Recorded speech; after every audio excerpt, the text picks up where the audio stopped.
Pozdrav Raja, što ima, gdje ste, kako ste? Evo danas sam vam pripremila jedne jako ukusne i brze keksiće. Pa krenimo, bez puno priče, krenimo na posao. Kao prvo, potrebna su nam 2 žutanjka. Žutanjka ili žumanjka, kako vi ljudi kažete? Pa meni kako naleti, ozbiljno. Znači ono...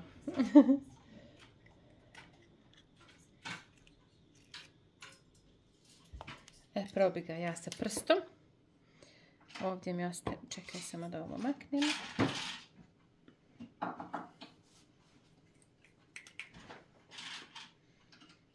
I ovo.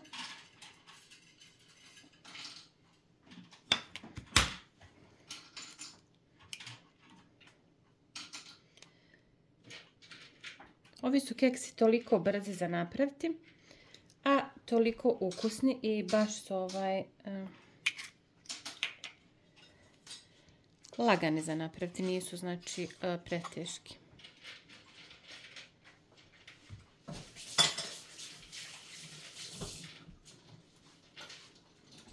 Sad dodajemo vanili šećer.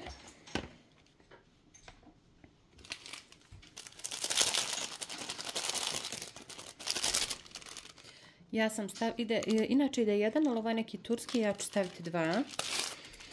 Nije jak kao inače ovaj kad kupujemo od Dr. Oetker.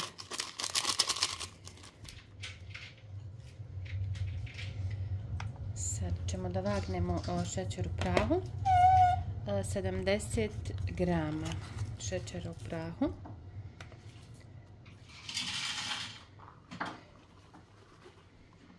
U 74, 73. Odvadit ćemo, ili inače baš kad radim s keksima, ovima idem inače sve u gram.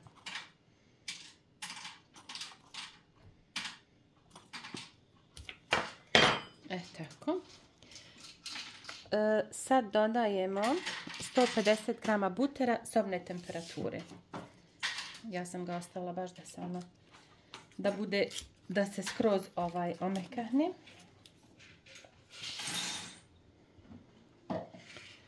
150 grama.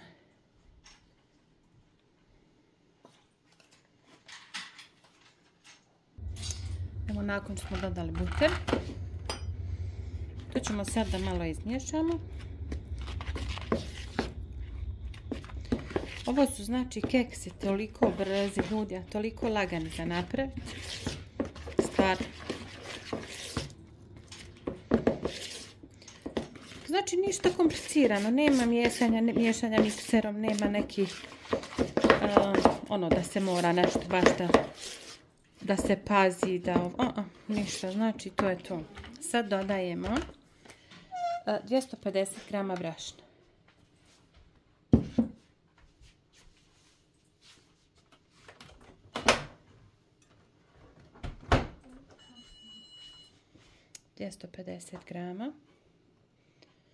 Pa krenimo. Evo nakon što smo dodali brašno, opet ćemo ovako malo s kašikom izmiješati, pa ću onda staviti rukavicu i rukavicom dovršiti.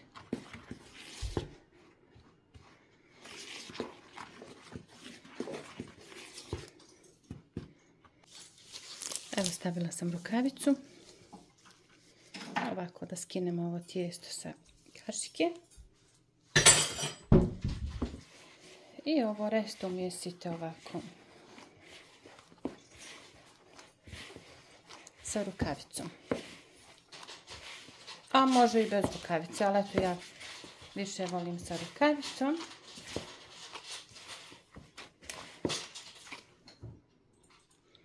I evo znači nakon što ste umjesili ovako fino tijesto koje se ne lijepi za ruke, uzmete ovo sve fino ovako pokupite iz zdjele, da vam zdjela ostane tako reći faktički čista. Oblikujete malo sa rukom ovako. Evo. Otkinete komad prozirne folije.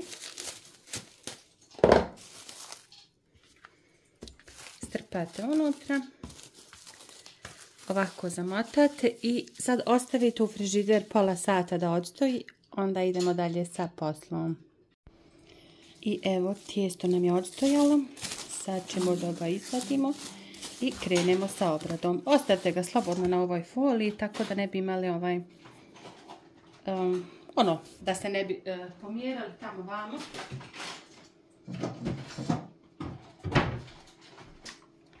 Sada vidimo samo kolike će nam kuglice otprilike biti. Da su nam podjednake.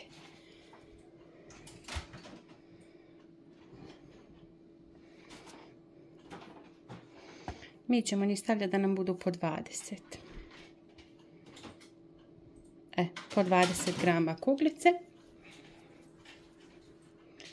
Ovako fino napravite kuglicu, baš da je onako super. I redate u tepsiju. I tako znači radimo dok ne utrošimo tijesto. Važete po 20 grama, a i ne morate, možete i odokativno. Evo ja ću kod mene neka 19, neka 20. Tako da uopšte nije 19. Hajde dodat ćemo još trunčić da bude 20. Ovako se možete pripremiti tu par kuglica da vam posle ide brže. Evo je ova tačno 19. Bila 20 pa onda 19. Evo nakon što smo otprilike kuglice su tu neka 19, neka 20 grama. Pokušala sam da ih malo rasporedim. Uzmete ovako nešto okrugloga i svaku ovako udubite. Može mala klagica ili nešto, uglavnom da ovako svaka bude udubljena. I to napravite sad sa svima. I nakon što smo sve izdubili, ja ću stavljati marmeladu ili kako, džem od šipka. Kako se kaže, marmelada, jel? Ali može također od kajsije, od jabuke, ne od jabuke, od kajsije, od jagode. Tako da idete ovako, ljudi moji, ovako redate, stavljate unutra, popunite ovu rupicu. Tako svaki ovu rupicu stavite malo džema ili marmelade, šta već volite. I tako sve do kraja. I evo nakon što sam ih sviju ispunila sa marmeladom, idu da se peču na 180 stepeni 12-13 minuta. Znači, ljudi, morate biti pored redne i gledati. Oni ostanu malo mekani, ali više od 13 minuta ni sekunde. 12 do 13. Sačekajte, vidjet ćete onda krajnji rezultat. I ljudi, evo mene keksići su gotovi. Ovdje na kameri su malo radi svjetlosti onako blijedi, ali ne, gotovi su. Ostavite ih neki 10 minuta da se malo prohlade i nakon što ih izvadite, ja sam ih pekla 14 minuta. Nakon što ih izvadite, oni jesu još malo mekani, ali to treba da bude tako. Sad ih fino pospete sa šećerom.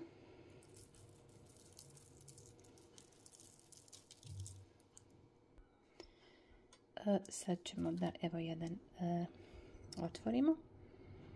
Znači Life. Oni su, ljudi, toliko meki unutra i toliko ukusni i fini. Predobri su, mekani, a ukusni i tope se u ustima.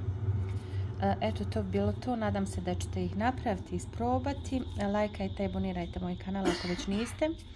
I lijep pozdrav vam želi vaša Balkan kuhinja. Ćao, čao!